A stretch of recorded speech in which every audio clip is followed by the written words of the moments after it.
आनी मागतना कशें मागतालीं म्हळ्यार खंडीत जावन देव सोड म्हाका दुसरो कोणूच ना म्हणल्यार बरी हांव मागतालीं आनी हांवें कोणाक कितें सांगोंक ना म्हजे इतल्याक दोन घेतलें जेजू कडेन मात रावन सांगतालीं हर एक घडये म्हज्या घोवाक थंय आपण व्हरतालीं आनी हांवें म्हज्या घोवाचे थोडे चारये पळयत आसतना म्हाका आनीकय शिकलें बें दिसलें पूण हांवें म्हजो बरवसो सण सोडूंक ना म्हजो घोव थंय खेळोंक हांगा खेळोंक म्हणून तांचे सांगात इश्टागत करतालो आनी थोडे फावटी वचोन पियेतालो हें पुरो पळयत आसतना म्हाका बारीस बेजार जाल्लें पूण हांवें म्हजो बरवसो सांडूना हांव सोम्या सांगता आसा सोमी म्हाका जायतें बरें केल्लो हांगाय म्हाका बरें करतालो म्हूण हांवें चिंतलें आनी त्या देखून कळमीत नासतना म्हणल्यार बरी लागभग 3 वर्सां हांव मागलें फादर म्हणटात 3 वर्सां हांव कंटिन्युअस मागलें आनी आज ताचो प्रतिफळ जावन देवान कोणायकी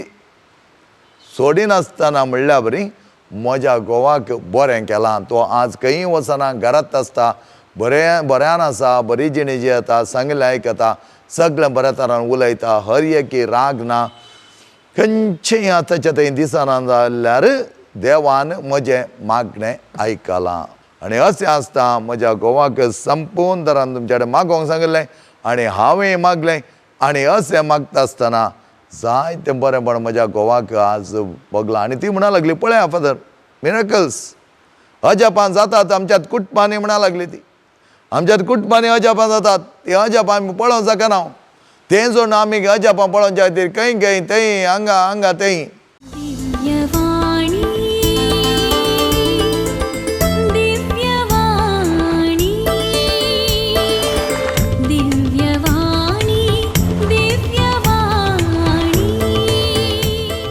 प्रेज द लॉर्ड हालेलुया बोआ पुरबायचे 9 वर्स तुमकां मागता 9 वर्सांत जायते बरेंपण हर एकल्यानी आमी मागोवन घेतलां आनी त्याच वर्ता देवास्पणांत आमी एक जाल्या आनी प्रत्येक तरान 9 वर्सां आमची दिशा आमी खंयच्या तरान मुखार सुन वचोंक जाय आनी आमची वाट खंयची हें सगळें आमी आज पळयत आसतना सोमेच्या वर्त्या नांवान तुमकां सर्वांक बरें मागता 9 वर्साचे 9 जिनस नवी जिणी आनी आमच्या जिवनांत जावचें तें नवें साव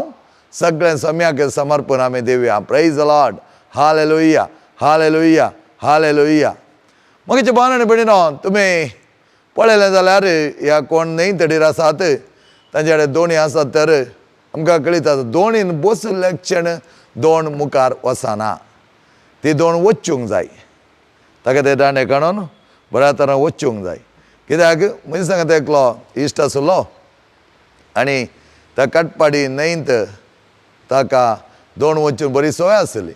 आनी आमी कॉलेजीन वताना ताचे सांगता येताले हांव आनी त्या दोणीर बसताले हांव आनी तो दोण वचून मुखार व्हरतालो आनी अशें आमी दोणीर एक बरें उदकांत एक रावंड मारून बऱ्यान येताले आमकां ती कळीत नासली कित्याक तो त्या दोणीर केदाळे आसतालो रेंव काडटाले ताचे घरची मासली धरतालीं आनी थोडे फावटी इसीन तिसीन तांकां वचोंक तें अवकाश आसले त्या देखून दोणीची दिशा बरी तो जाणा आसलो खंयच्या थंय व्हरत जाय कशें तें उदक पाटी लोटी जाय तें सगळें ताका कळीत आसलें आनी एकाद वेळा बसांक आमी पळयलें जाल्यार ह्या आमच्या प्रायवेट वाहनांक आमच्या वाहनांत तें आमी पळयलें जाल्यार वाहनाक आमी खंयच्या दिशेन चलयता तशें तें वाहन वेता आनी ताकाय आमी चुक्का आनी धरून मुखार वचोंक जाय त्याच प्रमाणे फ्लायटान तुमी पळयलें जाल्यार आनीकय ताचे कॉकपीट पळयलो जाल्यार आनी ताचे बोर्ड आनी पळयलो जाल्यार ताचे संपूर्ण सिस्टम्स त्या पायलटा वयर आसता आनी त्या पायलटीचे मत खंयच्यान ती इसिनी वचून म्हणल्या खातीर तसो एक बरें कॅबीन ताका दितात आनी त्या कॅबिनांत ते आसतात आनी ते सगळे विमान त्या राडारच्या ससायंत संपूर्ण तरान कंट्रोल करून सुरक्षीत तरान त्या त्या जाग्याक पावच्या बरी ते करतात आनी अशें आसता खंयचेंय जावं दी वाहन जावं दी विमान जावं दी या थारून जावं दी या दोण जावं दी या सायकल जावं दी सायकलचे सगळे सिस्टम्स उणे आसात पूण ताकाय एक दिशा आसा त्या प्रमाणे चलयल्यार मात्र तें मुखारसून वेता ताच्या बदला कशेंय उलटा तरेन आमी चलयलें म्हळ्यार तें जायना आनी तशेंच आमच्या जिवनांत ती एका तरेची दिशा आमकां भोव गरजेची ही दिशा खंयच्या तरान आमी मुखारसून व्हरता त्या प्रमाणे ती होंदोन आसता आतां कितें गरज एक वाहन चलयता आसतना ताका दोन थिंग्स बरे गरजेचे जावन आसात एक जावन आसा इन्शुरन्स वाहन अशें आसा जाय दुसरें कोण तो वाहन चलयता ताचे कडेन एक लायसन्स आसा जाय इन्शुरन्स ना जाल्यार तें वाहन आमी रोडार वचचें बारीक उणें थोडे जाण इतले बऱ्या तरान ते नियमां पाळटात की इन्शूर लॅप्स जालो जाल्यार तें वाहन तेंच रावतात आनी इन्शूर परतून बांदल्या उपरांत रिन्यू जाल्ल्या उपरांत मात्र तें वाहन मुखार व्हरतात त्याच प्रमाणे आमच्या जिवनांत आमी पळयलें जाल्यार त्या प्रमाणे आमचें जिवन मुखार सून व्हरोंक आमीन तांकां इन्शूर करून घेवंक जाय ताका म्हणटा आमी LIC म्हळ्यार कितें लायफ इन क्रायस्ट त्या विशयान हांव मुखार तुमकां सांगतलो आनी एक कोण तें वाहन चलयता ताचे कडेन लायसन्स आसोंक जाय ताचें लायसन्स एकादो वेळा तें लांब अवधेक थोड्यांक एक 10 वर्सांक दिलें जाल्यार तें जाल्ल्या उपरांत रिन्यूवल करच्या खातीर आपयतात आनी रिन्यूवल करता आसतना सगळे टेस्ट परत करतात आनी करता आसतना कितें म्हणटात दोळ्यांची दिश्ट सारकी आसा गी ड्रायव्ह करूंक जाता गी हें पुराय नियमां पळोवन त्या प्रमाणे तें सारकें आसा तर त्या वेळा मात्र ते लायसन्स रिन्यू करतात नातर लायसन्स रिन्यू करूंक आयकनात इन्शुरी आमी कितें करता वर्सा थोडे फावटी पयले बांदतना 3 वर्सांक थोडे 1 वर्सा अशें रिन्यू करनूच आमी आसता कित्याक तातूंत कितेंय चडून घडलें जाल्यार ह्या इन्शुरन्सा देखून ती गाडी सुरक्षीत उरता आनी हे इन्शुरन्स आनी लायसन्स हे दोन क्रायटेरिया आमच्या ड्रायविंगांत आमकां भोव म्हत्वाचें जावन आसा कशें लायसन्स दितना सगळे आमच्या दोळ्यांची ह्या सगळ्या फिजिकल प्रॉक्सिमिटी हाचे सगळी तपावत करतात गे तशेंच आमचें जिवन मुखार सून व्हरता आसतना खंयच्या दिशेंत आमी वेता हें आमी पयलें पळोवंक जाय कशें एक पायलट इतलें कॉन्सन्ट्रेशन करन दुसरे खंयच्याय ताचे मत मेतेर तो करिना कित्याक म्हळ्यार कितलेशे जाणांचो जीव ताच्या हातांत आसा त्या खातीर ताका ते बरे स्ट्रिक्ट डिसिप्लीन शिकयतात त्या देखून पायलट ट्रेनिंग म्हणटा आसतना तें इल्लें हार्ड आसता आनी त्या प्रमाणे ताका डिसिप्लीन आसता ताचे एथिक्स आसता आनी त्या प्रमाणे ताचे एक्सपिरियन्स ताका घेवंक आपण दितात आनी तशें तो तें एक विमान चलोवन मुखार सरता आनी ताचे ओडणी करता आनी उबयता आनी त्या प्रमाणे सुरक्षीत तरान तो तें देंवयता तशेंच हर एक आमच्या जिवनांत आमी कितेंय करता आसतना तें बऱ्या तरान सुरक्षीत तरान वचत जाय तर ताका थोडे नियमां आमी फॉलो करूंक आसतात ते नियमां आमी फॉलो करता आसतना बऱ्या तरान मुखार सून वचोंक जाता त्या देखून जेजू कितें म्हणटा त्याच फारिझेवांक तो म्हणटा ते कापाटी तुमकां सांगतात पूण त्या प्रमाणे ते जियेनात त्या देखून ते तुमकां कितें सांगतात तें तुमी करा पूण ताणें जियेल्या बरी तुमी जियेनाकात म्हणटा कित्याक तांची जिणी वायट आसली खोटी आसली तांकां जाय सारकें स्वार्थी जिणी ते जियेताले पूण तांणी सांगचें हेरांक भोव वापरपाचें नियमां ते सांगताले कित्याक त्या नियमा प्रमाणे ते उरल्यांनी चलत जाय तांणी चलत जाय म्हण ना म्हणल्या बरी ते जियेताले आनी अशें आसता मोगाच्यानो आमच्या जिवनांत आमी हे 9 वर्स आराम केला आमची दिशा खंयच्या तराची आमची दिशा कशें आमी चलोवन व्हरत जाय सान फ्रांसीस आसीस आपल्या जिवनांत एका तरेचे मोजू म्हळ्यार गम्माते खुशालायेचें जिवन जिवन आपणाक एक नांव जायचें म्हणून पेसाडटालो आनी हे नांवा खातीर तो जायते वदाडटालो पूण देवान ताच्या जिवनाक एका तराची मांडावळ रचली ती मांडावळ ताका कळीत करता आसतना फ्रांसीस आसीस वर्त्या तरान ती घेता आनी ताचे थंय खरो संतोश उपजाता आनी त्या संतोशाद्वारे तो ताका दिल्ली ती मांडावळ तो कश्टांची म्हूण सण सोडिना ती कश्टांची जाल्यार देवान दिल्ली ती दिशा तो समजोन घेता इतलो व्हडपणांत आसलो इतलो व्हडल्या व्यापारीचो पूत तो जावन आसल्यार ताका ते दुबळीकाय तसली जिणी जिये म्हूण ताका आपयता आसतना तो ना म्हूण सांगना त्या दुबळीकायन तो जियेता आनी वर्त्या तरान ती दुबळीकायची जिणी तो संपूर्ण तरान आपली करून घेता मोगाच्या भावान आनी भयणीनो आमच्या जिवनांत सान फ्रांसीस आसीची जिणी वलोवन पळयली जाल्यार ताका तर जाल्यार दुबळीकायक हांवें कित्याक वचूंक जाय तो कोडकार ताका एका तरान तो त्या कोडकारची दिश्ट ताचे वयर घालून वचो म्हणल्यार खातीर धांवतालो. पूण केन्ना देवान ताची दिशा मांडून हाडली. देवान ताका कळीत केलें खंयचे काळोख खंयचो उजवाड. काळोखान तूं गेलो जाल्यार तुजें नाश जातालें, उजवाडान गेलो जाल्यार तूं साल्वार जातालोय आनी तुजें बरेंपण जातालें म्हण दाखोवन दिल्ल्या उपरांत त्या कोडकाराक कोणाक तो द्वेशितालो त्या कोडकारची एक सायड सयत ताका जायनातली. ताका पळोवंक दिश्टी घालूंक नजो म्हणल्या बरी तो धांवतालो. तसो मनीस उपरांत त्या कोडकारा वेंगता आनी म्हणटा what was bitter earlier has become very sweet. पळया ताची दिशा ताणें बदलिल्ल्या उपरांत ती दिशा संपूर्ण तरान ताणें नव्यान रुपीत केल्ल्या उपरांत ताका जें कितें कोडसाण आसलें, कोडू आसलें तें सगळें ताका गोड जालें. त्या देखून तो कोडकारांक केन्नाच मागीर द्वेशिना. तांकां वेंग मारूंक तो मुखार वता, तांची सेवा तो करता, कोडकारांक जायते बरेपणान तो लेखता. आनी अशें आसता ताच्या जिवनान मुखार सून वता आसतना जायते विदोवळी ताका येतात, जायते बडी ताका परमिशन मेळना. तसो एक फ्रांसिस्कान वोर्द घेवच्या खातीर आनी पापसाहेब म्हणटा इतले कश्टांची इतल्या दुबळिकाची वोर्द तुवें चलोवच्या बरी आसा गे आनी तुका जियोंक जाता गे. आनी फ्रांसी अशें म्हणटा वय सोम्या खातीर तें जियोंक म्हज्यान जाता आनी सोम्या खातीर हांव तें जियेतलो तो म्हणल्यार एक जिनोस तो दिता आनी त्या प्रमाणे तो ती जिणी जियेता. आनी उपरांत तुवें पळयलें जाल्यार ताच्या जिवनांत ताचे घेवन ते शिकपी आशिल्ले आनी ते शिकपी तांची ती इच्छा करता आसतना फ्रांसीस आसीस आपणाची ती जिवीत आनी आपल्याची दिशा कितें म्हूण समजून घेतलो. तांकांय त्या प्रमाणे जियोंक तो आपयता आनी त्या प्रमाणे जियेत आसतना सोम्याच्या वर्त्यान नांवान सोम्याच्या आमले रक्ताच्या बळांत तो बलिश्ट जावन सोम्याक तो वेंग मारता, हर एक घडये म्हळ्यार वेंग मारता आनी ताच्या त्या वर्त्या जिविताक फावो जावन 1224 ताका तेच 5 गाय क्रिस्ताचे पयल्या फावटी एका सेराफाक मेळटात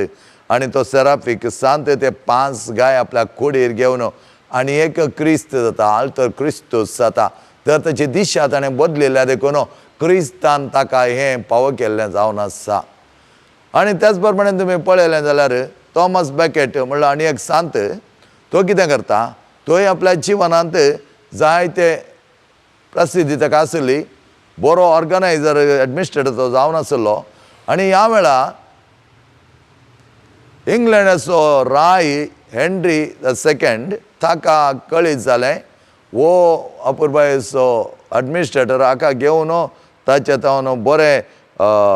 काम करून घेयचें म्हणल्या खातीर तो कितें करता, ताका आपयता आनी कॅन्टरबरीचो चान्सलर करता. आनी चान्सलर केल्ल्या उपरांत ताचे सगळे आडळता ताच्या हातान दिता आनी हो हुशार बोवा पुरबायचो आनी ताका कळीत आसाची जाणवाय बोव बरी आसली थॉमस बेकेटाची. आनी तो कितें करता, तो तें बऱ्या तरान चलयता, हर एकाकी बरें जावच्या खातीर तो वावुरता. आनी अशें वावुरता आसतना हेनरी दुसऱ्याची जिणी बरी ताका दिसोंक ना, हेनरी दुसऱ्याचें आडळता ताका बरें दिसोंक ना. कित्याक म्हळ्यार भितरल्या भितर तो वायटांत सांपडलो आनी वायट तो करनासलो. ह्या खातीर थॉमस बेकेट कॅन्टरबरीचो चान्सलर जालो जाल्यार ताका समाधान नातिल्लें आनी ताका विरोध गेलो जाल्यार रायाक तो विरोध गेलो जाल्यार खंडीत जावन ताका ते कश्ट येताले म्हूण ताका कळीत आसलें जाल्यार तो सोंड सोडिना. सोम्याची वर्ते आशा कितें, सोम्याची वर्ते दिशा कितें, सोम्याचे वर्ते येवजन कितें म्हूण तो समजून घेता आनी वायटाक तो पाठिंबो दिना. ताच्या बदलाक हेनरी दुसऱ्याक तो कळीत करता अशें आमी करूंक नजो, हे वायटाक आमी वसोंक नजो. आनी ह्या वेळा हेनरीक जायतो राग येता आनी राग येवन तो कितें करता, ताका जायते दग दिता आनी उपरांत ताका माटतीर मर जाय पडटा. आनी ह्या माटतीर मरता आसतना थॉमस बेकेटान म्हणलीं उतरां अपुरबायेचीं जावन आसात. म्हजें माटतीरपण ह्या संवसारांत जेजू क्रिस्ताक खरी साक्षी जावंक ताणें म्हाका दिल्ली ती दिशा हांवें बऱ्या तरान घेतिल्ली जावन आसा. आनी म्हाका संतोश भोगता कित्याक सोम्या खातीर कश्ट सोंसूंक म्हाका मेळिल्लें. आनी तसलेंत वर्ते जिणयेंत तो भोगले सकडी इजा तो इजा म्हूण घेना, ताच्या बदलाक जेजू खातीर म्हाका ताणें दिल्लें तें मिसा म्हूण तो घेता. तर मग भावान आनी भयणीनो आमी आमच्या जिवनांत कशें चलत जाय खंयच्या तरान मुखारसून वचत जाय. सोम्याचें जिवन आमी पळयलें जाल्यार सोमी कितें करता, सोमी जोआन बावतिस्तान ताका बळ जोखून ही जावन आसा शेळी संवसाराचें पाप करता ते म्हणटा आसतना अँड्रू आनी थोडे ताका पळयतात आनी ताचे पाटलाव करून वेतात. अशें ते मुखारसून वेता आसतना कितें ते विचारतात, तूं खंय रावताय, तूं खंय रावताय? आनी तो म्हणटा येया आनी पळया.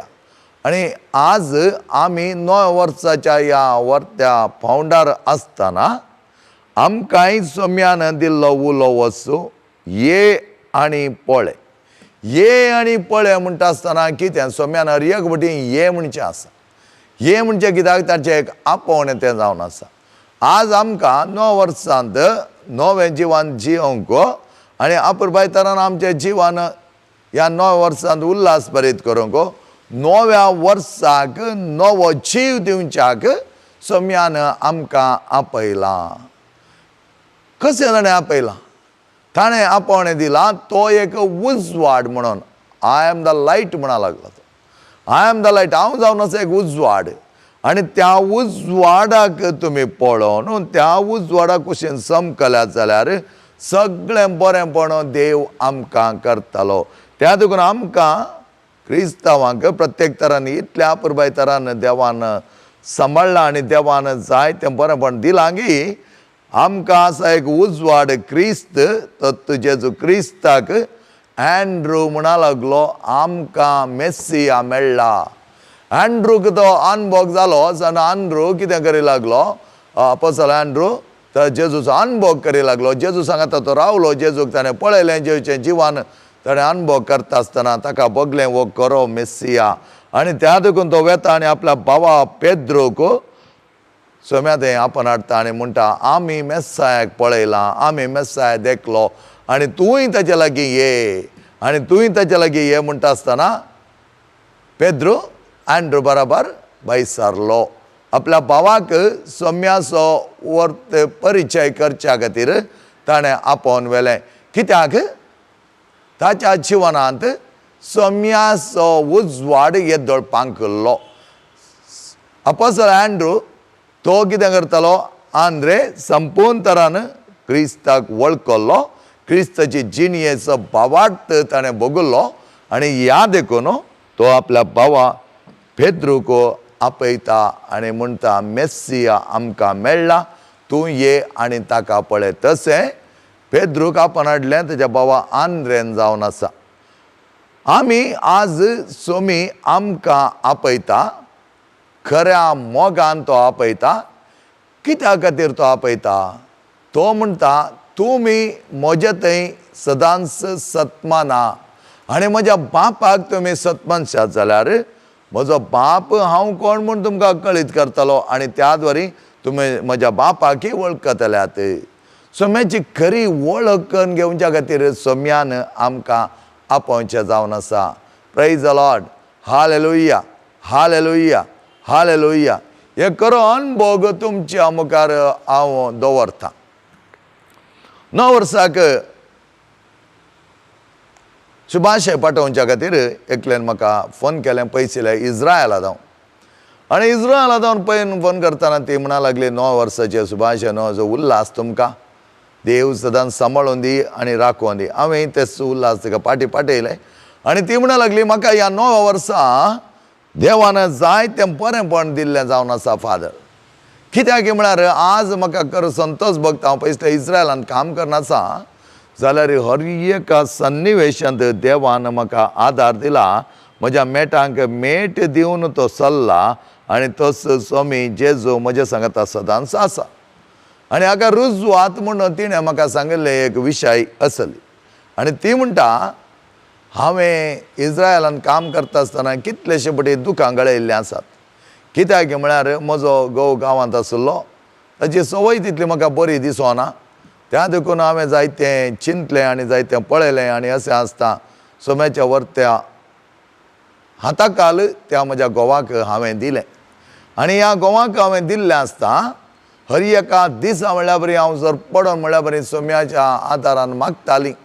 आनी मागतना कशें मागतालीं म्हळ्यार खंडीत जावन देव सोड म्हाका दुसरो कोणूच ना म्हणल्यार बरी हांव मागतालीं आनी हांवें कोणाक कितें सांगोंक ना म्हजे इतल्याक दोन घेतलें जेजू कडेन मात्र हांव सांगतालीं हर एक घडये म्हज्या घोवाक थंय आपण व्हरतालीं आनी हांवें म्हज्या घोवाचे थोडे चारये पळयत आसतना म्हाका आनीकय शिकलें बें दिसलें पूण हांवें म्हजो बरवोसो सण सोडूंक ना म्हजो घोव थंय खेळोंक हांगा खेळोंक म्हणून तांच्या सांगात इश्टागत करतालो आनी थोडे फावटी वचोन पियेतालो हें पुरो पळयत आसतना म्हाका बारीस बेजार जाल्लें पूण हांवें म्हजो बरवोसो सांडूना हांव सोम्या सांगात आसा सोमी म्हाका जायतें बरें केल्लो हांगाय म्हाका बरें करतालो म्हूण हांवें चिंतलें आनी त्या देखून कळमीत नासतना म्हणल्यार बरी लागपाक 3 वर्सां हांव मागलें फादर म्हणटात 3 वर्सां हांव कंटिन्युअस मागलें आनी आज ताचो प्रतिफळ जावन देवान कोणायकी सोडिनासतना म्हणल्यार बरी म्हज्या घोवाक बरें केलां तो आज खंयी वचना घरांत आसता बऱ्यान आसा बरी जिणी जी येता सांगलें आयकता सगळें बऱ्या तरान उलयता हर एकी राग ना खंयचेंय आतांच्या थंय दिसना जाल्यार देवान म्हजें मागणें आयकलां पळया कितल्या अपुरबाय तरान तिचे तो बावार्थ त्या देवा थंय देवा थंय विचारला खंडीत जावन देव ना म्हणना देवा थंय मागलें जाल्यार तो दिनासतना रावना म्हजो देव दिवचो देव म्हजो देव बरें करचो देव म्हणा लागली ती आनी उपरांत ती म्हणा लागली खंडीत साध्य जाता फादर हांवें केन्नाच कोणाच्या हाताखाल ताका वच म्हणोना फकत हांव सांगतालें रेतेरीक वचोन मेळ पात्राबाग मेळ तितलेंच सांगतालें शिवाय दुसरें कांयच ताका हांवें सांगोना आनी अशें आसता म्हज्या घोवाक संपूर्ण तरान तुमचे कडेन मागोंक सांगिल्लें आनी हांवें मागलें आनी अशें मागता आसतना जायतें बरेंपण म्हज्या घोवाक आज भोगलां आनी ती म्हणा लागली पळया फादर मिरेकल्स अजापां जातात आमच्यात कुटपांनी म्हणा लागली ती आमच्यात कुटपांनी अजापां जातात ती अजापां आमी पळोवंक जायना तें जोड आमी अजापां पळोवच्या खातीर खंय थंय हांगा थंय आनी ती म्हणा लागली परत हांव तांकां सांगतालीं कुमसारा वच नवें सावन जोण घे कुमसारान तुजी पातकां वळखोन घे आनी नितळ निर्मळ जा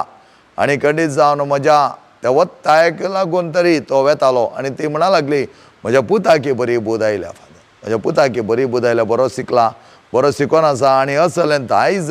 सोम्यान दिलां कितल्या जाणांनी आमी ताचे खातीर मागिल्लें न्ही म्हणा लागली ती खंडीत जावन हांवें तिका सांगलें वय तुज्या मागण्याचो फळ दरबस्त तरान देवान तुका दिला देवान तुका सोंड सोडूना देवान तुका जायतें बरेंपण केलां आनी अशें आसता देवाचो संदेश आमी घेतलो जाल्यार खरी दिशा तो आमकां दाखोवन दिता दिशा तोच दुसरी दिशा आमकां ना आमकां खंयचीय दुसरी वाट गरज ना आमकां आज एकच वाट सोम्यान दाखयली तो म्हणटा हांव जावन आसा वाट हांव जावन आसा सत हांव जावन आसा जिवीत हांव जावन आसा उजवाड पळया वाट म्हणटा आसतना आमी केदाळ्याची जोरोन गेल्ली वाट म्हूण हांगाच सोमी म्हणटा वाट म्हणटा आसतना हांवूच तो म्हजे थंय आयिल्लो तो वाट चुकोन वचना आनी दिशा म्हणटा आसतना अरे एक गोल ह्या उद्देश आनी तो उद्देश आमी संपूर्ण करच्या खातीर वाट आमकां गरजेची जावन आसा आनी ती वाट जावन आसा जेजू सांगता आमी चलतना जेजू मदीं उलयतना जेजू अनुभव करतना कशें आंद्रे म्हणा लागलो आमकां मेस्सिया मेळ्ळा त्याच प्रमाणे आमचो अनुभव कसलो जेजूक आमी खरो अनुभव केला गी जेजूक आमच्या सांगाता घेवन आमी चल्ल्या गी जेजू वयर म्हजी पात्यणी आनी म्हजो भावार्थ कसलो बरवसो कसलो हें भोव गरजेचें जावन आसा सोम्या थंय म्हजो भावार्थ सदांच आसतना सोमी म्हजें जिवन मुखारसून व्हरता म्हूण कळिल्लेंच आमचें सगळें जिवन आमी त्या परी मांडून हाडटा सोम्या कडेन आमी मागया मोगाच्या भावान आनी भयणीनो तसलें बरेंपण सोमी आमकां दिता सोम्याचें जिवन तो आमकां आसा करता आनी सोमीच आमच्या जिवनाक जाय जाल्यार बरेंपण दिता सोमी कितें म्हणटा आमकां इतलेंच म्हज्या जिवनान तुमी एक जावन रावा म्हजे सांगता एक जावन रावा आनी म्हजे सांगता तुमी एक जावन रावल्यात जाल्यार यथेश्ट फळ दिवंकूच तुमी शकतल्यात यथेश्ट फळ तुमी दितल्यात आनी तसलें फळ दिवच्याक बरी वाट सोम्यान आमकां तयार करून दवरल्या आनी त्या वाटेंत आमी चलया तेच प्रमाणे आमी पळयलें जाल्यार जायते संत भक्त तांच्या पैकी संपाद्रे पियो कितें करतालो ताच्या जिवनांत तेरांक जाय तें बरें करूंक म्हूण आशेतालो. पिडेस्त ताचे लागीं येता आसतना कळीत जातालें हांची पिडा कसली, हांकां कितें कश्ट आसात, हे कित्याक हांगा आयल्यात सगळें ताका कळीत जातालें. अशें आसता तो देवाची ससाय मागोवन घेतालो. एकाद्या वेळा ती पिडा गूण करूंक ताका सकत मेळोंक ना तर कशें म्हणी करना पूण तांकां गूण करी जाय म्हूण तो आशेतालो. सोम्याक सोडून तो केन्नाच जियेनातलो, कित्याक ताका कळीत आसलें ताची दिशा खंयची, ताची वाट खंयची आनी तसो उजवाड कोण. आनी उजवाड जावन आसा लायट म्हणटा आमी तसो सोम्याचो उजवाड आमचेर पाकासलो तर कांयच उणें ना. आनी हाका निदर्शनां जायतीं आमचे कडेन आसात. कांयच नातले मनशां तुरंतर बऱ्या तरान मुखार येतात तर ताका सोम्याचो आदार. खंयचेय वाटो दिसनात, सगळे वाटो बंद जाल्यात म्हूण आमी चिंतून बसोन आमी कंत काडून बेजारायन बसल्याक कांय फायदो ना. ताच्या बदलाक सोम्याची वाट केन्नाच तो सोडचो ना. सोम्याचो उजवाड म्हजे खातीर सदांच आसा. त्या उजवाडा वयर हांवें दिश्ट लावन म्हजें जिवन मुखारसून व्हेलें जाल्यार देव आपुरबायेचें तसो सोमी करतालो. सोमी आमचे सांगता आसा. आमकां ह्या नवीन वर्सांत जायतें बरें जिवन ताणें दिलां आनी ताचे वर्तें आमचीत आवय देव माता मोरी तिच्या हातांक हात धरून तिच्या पासलेंत म्हणल्यार बरी आमी आसा. त्या खातीर आमकां क्रिस्तांवांक आनी एक भोव आपुरबायेचें देणगी म्हळ्यार नवें वर्स देवाची माता मोरी आमची आवय तिचे सांगता आमी समकोवचें. ल्हान नेणटी भुरगीं चलोंक शिकता आसतना आपल्या आवयक धरूंक आशेतात. कित्याक म्हळ्यार आपल्या आवयक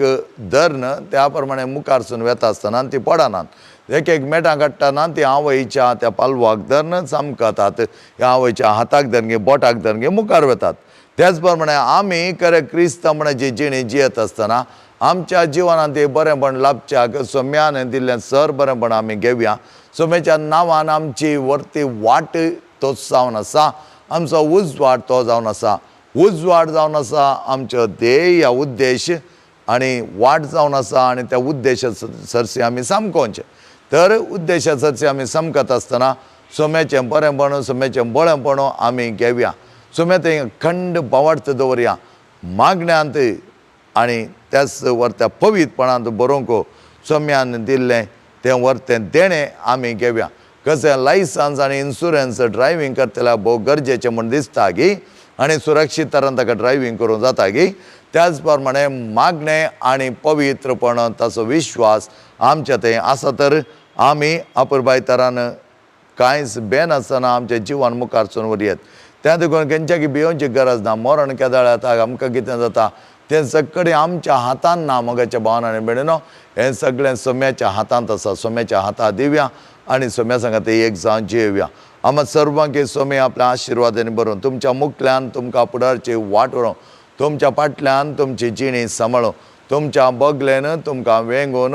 अती पवित्र करच्याक तुमकां मागूंक तुमच्या वयर आनी सकयल सर वायटांतले विघ्नांतले अनवरांतले अवचितपणांतले पिळेच्या त्या पाळांतले नकल्या कोट्या वायट सक्त्यांतले जेवसाचे विदळ शेताच्या कामाचे सगळ्या तरां पिडेच्या पाळांतले तुमकां निवरोवच्या खातीर तोच जेजू सदांच तुमच्या सांगात आसूं दी. बरें वर्स बऱ्यान आराम केल्लो जेजू आमकां बरेंपण दिता आसतना तेंच बरेंपण आमी जियेवया. आमच्या जिवनांत यशस्वी जावया आनी त्या परी आमचें जिवन मांडून हाडया. तुमकां सर्वांक बोवा परवायचे देवाचे आशिर्वाद मागता आसतना विनर गांगुळे आनी ताच्या कुटुंबाक जाय जाल्यार बरें आशिर्वादां तांचें प्रसारण ताणें करचो तो वावर पवित्र जावं दी, आशिर्वादीत जावं दी. सोम्याच्या नांवान अर्येक बरेंपण आमकां लाभों दी. बापाचे आनी पुताचे आनी पवित्र आत्म्याचे नांवी आमेन.